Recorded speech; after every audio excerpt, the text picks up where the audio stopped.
Hello दोस्तों, welcome back to our YouTube channel Nightingale nursing tutorial में आपका स्वागत है। तो आज हम लोग पढ़ेंगे फैक्टर इन्फ्लुएंसिंग ऑफ कम्युनिकेशन। तो कम्युनिकेट करने के लिए कौन कौन सा फैक्टर है जो इन्फ्लुएंस होता है। तो हम लोग पहला देखेंगे एटीट्यूड। अब एटीट्यूड में क्या होगा, एटीट्यूड करने का मतलब है कि एक पर्सन का किस तरह का एटीट्यूड रहता है बात करने का। रूडली बात कर रहा है ना, कि प्यार से बात कर रहा है, लवली बात कर रहा है, उस पर डिपेंड करता है कि कौन किस बात को किस ज्यादा ध्यान देना है। अगर मान लीजिए कोई रूडली बात करता है तो आप इंटरेस्ट उसमें लोगे नहीं लोगे। क्यों नहीं लोगे? क्योंकि वो रूडली बात कर रहा है आपसे, है ना। तो एटीट्यूड करने का मतलब है कि अपना एक एटीट्यूड, जैसा कि हो जाता है आप किसी से बात कर रहे हैं तो आप अपना बात बोल रहे हैं, वो अपना बात बोल रहा है, कोई सुनेगा ही नहीं। तो सुनेगा नहीं तो इफेक्टिव कम्युनिकेशन होगा? कभी नहीं होगा इफेक्टिव कम्युनिकेशन। तो नेक्स्ट पॉइंट हम लोग देखेंगे जेंडर। जेंडर करने का मतलब है, आप देखोगे ओल्ड एज में जो ओल्ड एज के लोग हैं वो कम सुनते हैं। क्यों सुनते हैं? क्योंकि धीरे धीरे उनका जो मेमोरी पावर होता है क्या होता है, कमजोर होने लगता है। कमजोर होने के कारण, हियरिंग पावर कमजोर होने के कारण वो क्या होता है, प्रॉपर नहीं सुन पाते हैं। अगर मान लीजिए ओल्ड एज में है, आप उनको कुछ बोल रहे हो और देखते होंगे आप लोग की बोलते हैं बार बार बोलो। क्यों बोलते हैं? क्योंकि उनका जो हियरिंग पावर है क्या हो गया है, कमजोर हो गया है। नेक्स्ट हम लोग देखेंगे इन्वायरमेंट। इन्वायरमेंट करने के बाद है कि आपके पास सुटेबल इन्वायरमेंट होना चाहिए। कैसे इन्वायरमेंट होना चाहिए? सूटेबल होना चाहिए। अगर मान लीजिए कि आप बात कर रहे हैं, आपके बगल में स्पीकर बज रहा है, नॉइज करेगा, मतलब आवाज ज्यादा होगा, हल्ला होगा, तो आप क्या होगा, उसमें इरिटेट होंगे, है ना, डिस्टरबेंस होगा बात करने में। तो इन्वायरमेंट, एक सूटेबल इन्वायरमेंट इफेक्टिव कम्युनिकेशन में बहुत मायने रखती है। नेक्स्ट हम लोग बात करेंगे पर्सनल स्पेस। पर्सनल स्पेस करने का मतलब है कि आप टू वे कम्युनिकेशन कर रहे हैं, दो पर्सन के बीच में कम्युनिकेट कर रहे हैं, तो स्पेस, क्लोज स्पेस होना चाहिए, बहुत जरूरी है। अगर मान लीजिए 1 फीट है, 1.5 फीट है तो चलेगा। अगर मान लीजिए 12 फीट है, 15 फीट है, 100 फीट की दूरी पे दूसरा पर्सन है, तो आपका जो कम्युनिकेट, आपका जो स्पीकिंग है, आपको जो बोलने का आवाज है वो कहाँ, वो उसके पास नहीं पहुंचेगा। अगर उसके पास प्रॉपर आवाज नहीं पहुंचेगा तो उससे क्या होगा, इफेक्टिव कम्युनिकेशन नहीं होगा। तो पर्सनल स्पेस भी रहना बहुत जरूरी है। उसके बाद हम लोग देखेंगे डेवलपमेंट। डेवलपमेंट करने का मतलब है नॉलेज। अगर मान लीजिए कि कोई भी पेशेंट है, उसका नॉलेज है, आप देखते हो कि किसी भी व्यक्ति से आप बात करते हैं तो उसके नॉलेज के अकॉर्डिंग बात करते हैं। अगर मान लीजिए कोई पेशेंट है, इलिटरेसी पेशेंट है, मतलब पढ़ा लिखा नहीं है, अनपढ़ व्यक्ति है, तो उससे बात करने में आपको इजी होगी। अगर वही आपके पास पढ़ा लिखा आदमी आ जाए तो आप देखिएगा कि आपको बात करने में कठिनाइयां होगी, उनको समझाने में कठिनाइयां होगी, उनको आपको एक एक चीज समझाना पड़ेगा। तो डेवलपमेंट करने का मतलब है नॉलेज, पेशेंट के नॉलेज के अकॉर्डिंग हमको उनको मैनेज करना आना चाहिए। मैनेज करेंगे तभी। अगर मान लीजिए कि आपके पास कोई पढ़ा लिखा आता है, आप उसको अच्छे तरीके से नहीं समझा पाते हैं, तो इफेक्टिव कम्युनिकेशन होगा? इफेक्टिव कम्युनिकेशन कभी नहीं होगा। उसके बाद हम लोग बात करते हैं value and perception. Value and perception का बात करें तो इसमें बोला गया है कि जो आप देखते हैं, जो आप सोचते हैं, वही आप बोलते हैं। अगर मान लीजिए कि अभी आप किसी दूसरे पर्सन को देख करके आपके मन में कुछ और परसेप्शन बन रहा है कि हाँ वो गंदा व्यक्ति है, उसके साथ नहीं रहना चाहिए, तो आप उसी तरह का भाव उसके साथ प्रकट करेंगे। अगर आपको मन में है कि वहाँ वो अच्छा व्यक्ति है, पढ़ने में अच्छा है, आपका दोस्त है कोई पढ़ने में अच्छा है, बोलने में अच्छा है, तो आप उसके सामने उसी टाइप का आप भाषा का उपयोग करेंगे, जिस टाइप का आपके मन में परसेप्शन बनेगा। तो ये था फैक्टर इन्फ्लुएंसिंग ऑफ कम्युनिकेशन। तो नेक्स्ट हम लोग बात करेंगे बैरियर ऑफ कम्युनिकेशन। कम्युनिकेशन करने में कौन कौन सा रुकावटें हम लोग को आएगी। अगर हम लोग किसी से बात करेंगे तो क्या क्या रुकावट आएगी। बैरियर मीन्स क्या, रुकावट। तो पहला बात करेंगे तो फिजिकल बैरियर। फिजिकल बैरियर कहने का मतलब है, इसमें क्या आएगा, fatigue, illness, speech defect and deafness, pain, visual deficit. कहने का मतलब है कि अगर कोई भी व्यक्ति डरा हुआ रहेगा तो प्रॉपर बात कर पाएगा आपसे। अगर मान लीजिए कि क्लास रूम में देखते होंगे कोई भी टीचर आपसे सवाल करता है, क्वेश्चन करता है, तो बच्चा को नहीं आता है तो उसका फेशियल एक्सप्रेशन से ही पता चल जाता है कि वो कितना वो जानता है ना। अगर मान लीजिए किसी को विजुअल डिफिशिट है, मतलब प्रॉपर दिखाई नहीं दे रहा है, बोर्ड पे कोई लिखेगा, वो प्रॉपर इफेक्टिव कम्युनिकेशन होगा? नहीं होगा। और उसी में हम लोग देखेंगे अगर किसी को स्पीच डिफिशिट है, डिफेक्ट है, कहने का मतलब वो बोल नहीं पाता है, अगर वो तोतला रहा है, बोल नहीं पा रहा है, तो उसका आवाज प्रॉपर आपके पास आएगा? नहीं आएगा। जब आपके पास प्रॉपर आवाज नहीं आएगी तो क्या होगा, इफेक्टिव कम्युनिकेशन होगा? नहीं होगा। नेक्स्ट बात करते हैं डिफनेस। डिफनेस करने का मतलब है, अगर किसी भी व्यक्ति को डिफनेस है, बहरा है वो, अगर उसके सामने आप कितना भी बोल ले वो सुनेगा नहीं सुनेगा। जैसे एक कहावत भी है, भैंस के आगे बीन बजाना क्या है, अंदर बहरा के सामने जितना बड़ाना है बड़ा लो, उसके बराबर है। तो उसी की डिफरेंस करने का मतलब है, अगर कोई भी व्यक्ति बहरा है उसके सामने आप कितना भी बोल लीजिए, कितना भी बोल लीजिए, वो सुनेगा नहीं, उसका कोई फायदा है। अगर अंधा के सामने आप कितना बोल दीजिए कि ताजमहल सामने है, ताजमहल सामने, उसको क्या मतलब, वो तो सिर्फ सुनेगा ना, यहाँ सामने ताजमहल है, वो देख थोड़ी पा रहा है। तो उसी तरह से अगर बहरा के सामने आप कितना भी बोल लीजिएगा तो वो सुनने वाला नहीं है। नेक्स्ट हम लोग बात करेंगे साइकोलॉजिकल बैरियर। अब साइकोलॉजिकल बैरियर रिलेटेड टू क्या, माइंड। अब मान लीजिए कि आपको बहुत ज्यादा स्ट्रेस है, एंजाइटी है, और क्या है, फियर है, लैक ऑफ इंटरेस्ट है, lack of listening, anger, jealousy. अगर मान लीजिए किसी व्यक्ति से आपको जलस है, अगर वो आपसे बात कर रहा है तो आप उससे प्रॉपर बात कर पाइएगा, नहीं कर पाइएगा। अगर मान लीजिए कि आपका जो कलीग्स है, दोस्त है, उससे झगड़ा हो जाता है, तो नेक्स्ट डे कैसे आप लोग बात करते हैं, नहीं करते हैं। गुस्से में वो अलग बैठता है, आप अलग बैठते हैं, 2-3 दिन तक बात नहीं होता है। तो उसी टाइप से अगर किसी से आपको जेलसी है, एंगर है, मतलब गुस्सा है, तो आप क्या कीजिएगा, इफेक्टिव कम्युनिकेशन नहीं हो पाएगा, प्रॉपर आप बात नहीं कर पाइएगा। उसके बाद है एंजाइटी और फियर। अगर मान लीजिए कि आपको स्ट्रेस है कि कल एग्जाम है, अगर क्वेश्चन आके आप डर गए तो आप लिख पाइएगा, नहीं लिख पाइएगा। क्यों? क्योंकि आप उससे पहले ही डर गए, आपके माइंड में पहले ही वो चीज परसीव हो गया, परसेप्शन कर लिया वो चीज पहले ही कि ये क्वेश्चन हमको नहीं आता है, तो आप नहीं लिख पाइएगा। तो ये था क्या, साइकोलॉजिकल बैरियर। नेक्स्ट है इंटेलेक्चुअल बैरियर। अब इंटेलेक्चुअल बैरियर कहने का मतलब है कि जिसका आईक्यू लेवल कम होता है ना, इंटेलिजेंट क्वोशेंट कम होता है। तो आईक्यू लेवल जिसका लो रहेगा उसमें भी बैरियर आएगा। अगर मान लीजिए जिसका आईक्यू लेवल कम है ना, तो आप उसको कुछ बताइएगा, कुछ बोलिएगा तो लेट से समझेगा। तो अगर देरी से समझेगा तो रिप्लाई भी देरी से देगा, तो वो टाइम कंज्यूमिंग हो रहा है, टाइम कंज्यूमिंग होगा तो इफेक्टिव कम्युनिकेशन नहीं होगा। उसके बाद है लैक ऑफ नॉलेज। अगर मान लीजिए जिसका आईक्यू कम रहेगा, आप उसको कुछ बोलिएगा वो कुछ समझेगा नहीं, उसके पास कुछ नॉलेज रहेगा ही नहीं, तो आप कुछ पूछेगा उसका जवाब दे पाएगा, वो नहीं दे पाएगा। उसके बाद है miss interpretation of word. Miss interpretation of word करने का मतलब है कि आप कुछ और बोल रहे हैं, वो कुछ और समझ रहा है ना। आप कुछ दूसरा टॉपिक बोल रहे हैं, वो दूसरा टॉपिक समझ रहा है, तो उससे क्या होगा, इफेक्टिव कम्युनिकेशन नहीं होगा। वो कुछ भी बोलेगा, आप बोलेगा कि है ही नहीं आंसर, एक्चुअली में वो आंसर नहीं रहेगा। आप पूछेगा कम्युनिकेशन क्या होता है, तो वो बताएगा हेल्थ क्या होता है, तो क्या इफेक्टिव कम्युनिकेशन होगा, नहीं होगा। नेक्स्ट हम लोग बात करेंगे सोशल बैरियर के बारे में। सोशल बैरियर कहने का मतलब है difference in culture, language and socio economic status. अगर मान लीजिए कि अलग अलग स्टेट का अलग अलग कल्चर है, अब उस कल्चर में आप जाते हैं तो भी एक बैरियर बनता है ना। अगर यहाँ से लोग बंगाल में जाता है तो वहाँ का साड़ी फेमस है ना, जो बंगाली साड़ी है वो फेमस है। अगर मान लीजिए वो कल्चरल बिहार का आदमी वहाँ, बिहार, झारखंड, यूपी का आदमी वहाँ जाता ही नहीं है, तो वो एक्सेप्ट कर पाएगा उस इन्वायरमेंट को, नहीं कर पाएगा। अगर मान लीजिए मुंबई का आदमी बिहार, यूपी आता है, तो छठ पर्व यहाँ पे मनाया जाता है बहुत धूमधाम से, तो छठ पर्व को एक्सेप्ट कर पाएगा, करेगा, लेकिन बहुत उसको डिफिकल्टी होगी। तो डिफिकल्टी क्या है, बैरियर है। तो बैरियर ऑफ कम्युनिकेशन में सोशल बैरियर कैसे होगा, समझ में आया सबको। उसके बाद है इन्वायरमेंटल बैरियर। इन्वायरमेंटल बैरियर कहने का मतलब है लैक ऑफ वेंटिलेशन। अगर मान लीजिए कि प्रॉपर आपका वेंटिलेटेड रूम नहीं है ना, इन्वायरमेंट प्रॉपर वेंटिलेटेड नहीं है, तो क्या होगा, प्रॉपर आप बात नहीं कर पाइएगा, है ना, आपको सफोकेशन होगा, सांस लेने में प्रॉब्लम आएगा। उसके बाद है लाइटिंग। अगर मान लीजिए प्रॉपर लाइट नहीं रहेगा, आप अंधेरा में, दो आदमी एक फेस टू फेस इंटरेक्शन हो ही नहीं रहा है, तो इफेक्टिव कम्युनिकेशन होगा, कभी नहीं होगा। उसके बाद है एक्सट्रीम टेम्परेचर। गर्मियों के दिन में आप देखते होंगे ज्यादा बोल पाते हैं आप, तुरंत क्या होता है, पसीना निकलने लगता है। तो ज्यादा टेम्परेचर में भी क्या होगा, वो एक बैरियर है। उसके बाद क्या है, loud noise and lack of privacy.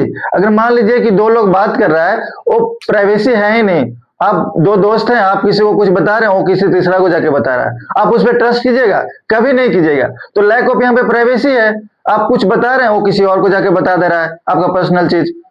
उसके बाद है लाउड नॉइज। आप बात कर रहे हैं, लाउड नॉइज करने का मतलब है आप बात कर रहे हैं, वहां पे साउंड स्पीकर बज रहा है, तो क्या होगा, इसमें बैरियर होगा ना, आप जो बोलिएगा अगले पर्सन के पास नहीं पहुंच पाएगा। तो ये था फैक्टर इन्फ्लुएंसिंग ऑफ कम्युनिकेशन, इसमें 6 पॉइंट है, उसमें बैरियर ऑफ कम्युनिकेशन में 5 पॉइंट है। बैरियर ऑफ कम्युनिकेशन में 5 पॉइंट है। नेक्स्ट टॉपिक हम लोग देखेंगे method of effective communication. Communication को इफेक्टिव बनाने के लिए कौन कौन सा मेथड का हम लोग यूज करेंगे। तो इसमें पहला हम लोग देते हैं मेंटेन आई कांटेक्ट। जब भी हम लोग पेशेंट और नर्स के बीच में बात हो, कम्युनिकेशन हो, तो उसमें आई टू आई कांटेक्ट होना बहुत जरूरी है। ये नर्स पेशेंट के बीच में नहीं, अगर किसी भी व्यक्ति या पर्सन से आप लोग बात करते हैं, हम लोग बात करते हैं, तो आई टू आई कांटेक्ट होना बहुत जरूरी है। उसके बाद है क्लैरिफिकेशन। क्लैरिफिकेशन करने का मतलब है कि नर्स जो भी पेशेंट को बता रही है वो क्लियर एंड कट होना चाहिए। ऐसा नहीं कि नर्स कुछ बता के गई पेशेंट को, वो डाउट में ही रहे। तो डाउट में रहने से क्या होगा, इफेक्टिव कम्युनिकेशन नहीं होगा। तो क्लैरिफिकेशन होना बहुत जरूरी है। अगर मान लीजिए कोई भी पर्सन को आप बताते हैं कोई भी चीज, तो वो क्लियर नहीं रहेगा, तो उससे क्या होगा, उसमें उसके मन में डाउट रहेगा। तो क्लैरिफिकेशन होना बहुत जरूरी है। उसके बाद है lean toward the person. Lean toward person करने का मतलब है कि अगर person face to face interaction करके बात कर रहा है, अगर जब वो मूव करने के लिए बोले तो तुरंत हम मूव हो सके, मूवमेंट हो सके उसके तरफ, है ना। उसके बाद है गिविंग इंफॉर्मेशन। गिविंग इंफॉर्मेशन करने का मतलब है हम लोग क्या करते हैं, जब भी आई टू आई कॉन्टेक्ट करते हैं, जब भी कम्युनिकेशन करते हैं, तो कोई भी इंफॉर्मेशन देते हैं। जो इंफॉर्मेशन देंगे कैसा रहना चाहिए, इंफॉर्मेशन क्लैरिफिकेशन रहना चाहिए, क्लियर रहना चाहिए। नेक्स्ट है यूजिंग साइलेंस। फिर से वही चीज आ गया, अगर यूजिंग साइलेंस, अगर साइलेंस का हम लोग यूज नहीं करेंगे तो इफेक्टिव कम्युनिकेशन कभी हो ही नहीं सकता। अगर मान लीजिए आप मार्केट में जाते हैं, है ना, नॉइज वाले एरिया में जाते हैं, तो वहां पे क्या होगा, लार्ज पॉपुलेशन वाला एरिया में जाते हैं तो बहुत सारा हल्ला होगा, है ना, नॉइज होगा। वहां पे अगर आपको कुछ बोलेगा तो आप सुन पाइएगा, नहीं सुन पाइएगा। तो साइलेंस, इफेक्टिव कम्युनिकेशन को बनाने के लिए साइलेंस का होना बहुत जरूरी है। अगर आप साइलेंस नहीं कीजिएगा तो कॉन्सेंट्रेट नहीं कर पाइएगा किसी भी शब्द पे, किसी भी वर्ड पे। नेक्स्ट हम लोग बात करें close ended question. Close ended question करने का मतलब है कि टू वे कम्युनिकेशन अगर हो रहा है तो क्लोज एंडेड क्वेश्चन होना चाहिए दो पर्सन के बीच में। दो पर्सन है, सामने वाला कम्युनिकेटर बोल रहा है तो रिसीवर का काम है कि ध्यान से सुनना, है ना, उस पर कॉन्सेंट्रेट करना। अगर वो ध्यान से नहीं सुनेगा तो क्या होगा, इफेक्टिव कम्युनिकेशन हो ही नहीं सकता और रिस्पॉन्स इफेक्टिव दे ही नहीं सकता। तो ध्यान से सुनना और बहुत ही जरूरी है। उसके बाद है यूजिंग टच। यूजिंग टच क्यों जरूरी है ना, सिंपैथी इंपैथी का नाम आप लोग सुने होंगे। जब भी आप पेशेंट से बात करने जाइए तो उसका हाथ पकड़ के अच्छे से बात कीजिए। उसको ऐसा फील होना चाहिए कि उसका कोई फैमिली मेंबर हमसे आके बात कर रहा है। वैसा होने से क्या होगा, आपसे ज्यादा रिलेट करेगा, आपको ज्यादा से ज्यादा आपको बात क्या करेगा, शेयर करेगा, है ना। तो टच बहुत मायने रखता है। अगर आप भी कोई भी पेशेंट से बात करने जा रहे हैं, उसका हाथ पकड़ के अच्छे से उससे इमोशनली कनेक्ट होकर के बात कीजिएगा, तो जितना उसके मन में डाउट रहेगा, जितना भी उसके मन में क्वेश्चन रहेगा, सब आपसे शेयर करेगा। तो इससे क्या होगा, इफेक्टिव कम्युनिकेशन होगा, है ना। उसके बाद है फोकसिंग। फोकसिंग करने का मतलब है जब भी आप किसी व्यक्ति से अगर अच्छे से बात करते हैं, है ना, इफेक्टिव कम्युनिकेशन के लिए फोकस करना शब्दों पे बहुत जरूरी है। अगर आप अभी पढ़ाई कर रहे हैं, आप फोकस करोगे ही नहीं इस पे, तो आप अच्छे से पढ़ पाओगे, अच्छे से आगे बढ़ पाओगे, नहीं बढ़ पाओगे। तो फोकस बहुत जरूरी है लाइफ में। उसके बाद है इम्पैथी स्किल। इम्पैथी स्किल कहने का मतलब है वो मरीज के मन में अभी क्या चल रहा है, इमोशनली क्या कनेक्ट हो रहा है, उस पे इमोशनली आपको कनेक्ट होना है उस चीज से। जब तक आप इमोशनली कनेक्ट नहीं हो पाइएगा तब तक आपको नहीं समझ में आएगा कि पेशेंट अभी क्या फील कर रहा है ना, पेन फील कर रहा है कि फीवर फील कर रहा है। तो इमोशनली आपको कनेक्ट होना पड़ेगा, तभी उसका मन का अंदर का बात आप जान पाइएगा। नेक्स्ट है encourage the client to verbalise. कहने का मतलब है कि जो भी मरीज है उसको इनकरेज करना है बोलने के लिए। अब देखोगे हॉस्पिटल में जो पेशेंट भर्ती रहता है वो ज्यादा बोलने के लिए नहीं सोचता है, वो लगता है कि वो आराम से रहे, उसको कोई डिस्टर्ब नहीं करे, लेकिन उसको इनकरेज करना है। जब तक आप बोलिएगा नहीं, उसको इनकरेज करना है, जब तक आप बोलिएगा नहीं, आपका मन का बात कैसे को जानेगा। तो इसलिए पेशेंट को भी इनकरेज करना है, क्या बोलिए, जब तक वो बोलेगा नहीं, उसका मन में क्या है वो कौन जान रहा है, उसको क्या हो रहा है अंदर कौन जान रहा है, वो बताएगा तभी तो हम लोग जानेंगे। तो इनकरेज करना बहुत जरूरी है पेशेंट को वर्बलाइजेशन के लिए। तो पेशेंट को नेक्स्ट पॉइंट क्या था कि encourage the patient for verbalise. उसके बाद हम लोग बात करेंगे nurse patient relationship. Next topic है नर्स पेशेंट रिलेशनशिप। एक पेशेंट और नर्स के बीच में कैसा रिलेशनशिप रहना चाहिए, तो इसका हम लोग डिफिनेशन की बात करेंगे। तो देखिए डिफिनेशन में क्या बोल रहा है, डिफिनेशन की बात करेंगे तो डिफिनेशन में बोल रहा है it is an interaction process which the nurse fulfill her role by using her professional knowledge and skill in such a way that she is able to help the patient physically, socially and emotionally। यहाँ पे क्या बोल रहा है कि जो nurse है, जो नर्स पेशेंट रिलेशनशिप है वो क्या है, इंटरेक्शन प्रोसेस है। अब इंटरेक्शन प्रोसेस क्यों बोला, क्योंकि इसमें क्या हो रहा है, नर्स और पेशेंट एक दूसरे से इंटरेक्ट हो रही है। बात किसके बीच में हो रहा है, नर्स और पेशेंट के बीच में। तो इंटरेक्ट कौन होगा, नर्स और पेशेंट। तो ये क्या है, इंटरेक्शन प्रोसेस है जिसमें नर्स क्या करती है, अपना प्रोफेशनल नॉलेज का यूज करती है। जो थ्योरी पढ़ के आई है, प्रोफेशनल नॉलेज है उसके पास, उसका क्या करती है, यूज करती है। प्रोफेशनल नॉलेज यूज करके क्या करती है, अपना स्किल को इस तरह यूज करती है, इस तरह यूज करती है जो पेशेंट को फिजिकली इमोशनली क्या हो सके, हेल्प मिल सके। फिजिकली इमोशनली एंड सोशली क्या हो सके, उसको हेल्प मिल सके।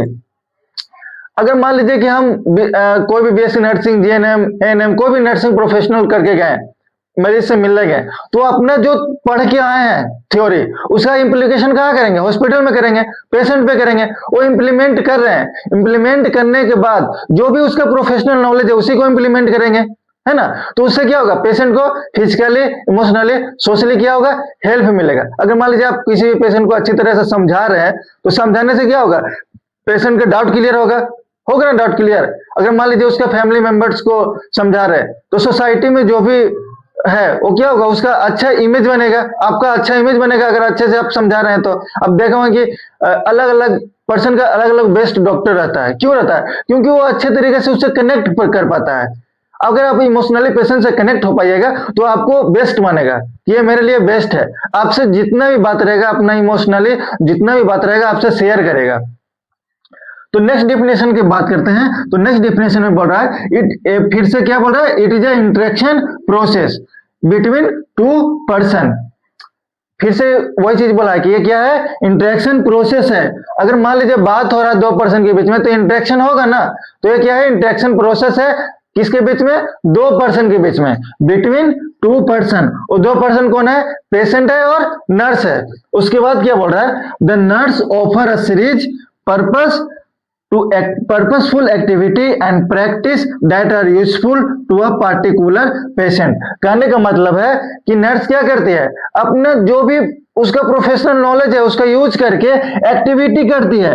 एक्टिविटी ऐसा नहीं कि जाके डांस करेगी, वहां पे क्या करेगी, पर्पसफुल एक्टिविटी करेगी, जो पेशेंट के लिए क्या होगा, नीड रहेगा, है ना, जो पेशेंट के लिए हेल्पफुल रहेगा, उसको क्या करेगी, वहां पे एक्टिविटी करेगी। उसके बाद प्रैक्टिस करेगी। अगर मान लीजिए कि कोई भी पेशेंट है, उसको बहुत ज्यादा बुखार है, उसको कोल्ड स्पॉन्ज देना है, तो एक्टिविटी करेगी ना, कोल्ड स्पॉन्जिंग करेगी। तो कोल्ड स्पॉन्जिंग करेगी तभी तो उसका बुखार उतरेगा, बुखार छूटेगा। तो जो वो एक्टिविटी कर रही है, कोल्ड स्पॉन्जिंग कर रही है, वो क्या है, पर्पसफुल एक्टिविटी है। और कोल्ड स्पॉन्जिंग का पर्पस क्या है, उसका बुखार को रिड्यूस करना, फीवर को रिड्यूस करना। और वो यूजफुल किसके लिए होगा, वो पेशेंट के लिए, वो पार्टिकुलर पर्सन के लिए यूजफुल हो रहा है। तो पार्टिकुलर पेशेंट के लिए यूजफुल हो रहा है कि नहीं। अगर बुखार किसका उतर रहा है, फीवर किसका रिड्यूस हो रहा है, पेशेंट का। एक्टिविटी कौन कर रहा है, नर्स। तो एक पर्सन के लिए तो वो यूजफुल हो रहा है। तो मे भी आप लोगों को समझ में आ गया होगा method of effective communication and nurse patient relationship का डिफिनेशन। नेक्स्ट टॉपिक हम लोग पढ़ेंगे टाइप्स ऑफ रिलेशनशिप। तो टाइप्स ऑफ रिलेशनशिप का बात करेंगे तो थ्री टाइप्स है, social relationship, intimate relationship and therapeutic relationship. अब तीनों को बारी बारी से हम लोग देखेंगे कि सोशल रिलेशनशिप क्या होता है, इंटीमेट रिलेशनशिप क्या होता है और थेराप्यूटिक रिलेशनशिप क्या होता है। तो सोशल रिलेशनशिप का बात करेंगे तो this relationship primarily initiated for the purpose of friendship, socialisation, enjoyment. Social relationship से ही आप समझ रहे होंगे कि जो सोसाइटी में रिलेशनशिप हम लोग का बनता है ना, उसी को हम लोग क्या बोलेंगे, सोशल रिलेशनशिप। वैसा रिलेशनशिप जो सोसाइटी से, कम्युनिटी से रिलेटेड हम लोग को रिलेशनशिप बनता है। तो सोसाइटी कम्युनिटी में क्या बनेगा, दोस्त बनेगा, है ना, फ्रेंडशिप। उसके बाद सोशलाइजेशन, इंजॉयमेंट करने का मतलब है कि कम्युनिटी में, सोसाइटी में कोई पार्टी वगैरह होता है, कोई फंक्शन वगैरह है तो उसमें इन्वॉल्व होना, है ना, एक अलग रिलेशनशिप बनता है। तो सोशल रिलेशनशिप में बोला गया है कि सोशल रिलेशनशिप उसको बोलेंगे जो सोसाइटी में रिलेशनशिप बनेगा। अब सोसाइटी में रिलेशनशिप किसके साथ बनेगा, फ्रेंड के साथ, है ना, फैमिली के साथ, अदर कलीग के साथ। और उसके बाद सोशल इंजॉयमेंट के लिए क्या पर्पस रहेगा हम लोग का, फ्रेंडशिप एंड सोशल इंजॉयमेंट, है ना। नेक्स्ट हम लोग पढ़ेंगे इंटीमेट रिलेशनशिप। तो इंटीमेट रिलेशनशिप वैसा रिलेशनशिप है जिसमें फॉर्म्ड होता है किसके बीच में, individuals who have emotional commitment to each other. Intimate relationship करने का मतलब है वैसा इंडिविजुअल व्यक्ति जो इमोशनली कनेक्टेड रहता है एक दूसरे के बीच में। अब इमोशनली कनेक्टेड कौन रहेगा, अगर कोई बच्चा है तो उसके साथ माता पिता, है ना। अगर कोई किसी का वाइफ है तो उसका हस्बैंड उसके साथ कनेक्ट रहेगा, नहीं तो किसी का हस्बैंड है तो उसके साथ इमोशनली कौन कनेक्ट रहेगी, वाइफ रहेगी। तो इंटीमेट रिलेशनशिप करने का मतलब है जो इमोशनली कनेक्टेड रहे इंडिविजुअल्स के बीच में, है ना। तो नेक्स्ट पॉइंट हम लोग देखेंगे थेराप्यूटिक रिलेशनशिप।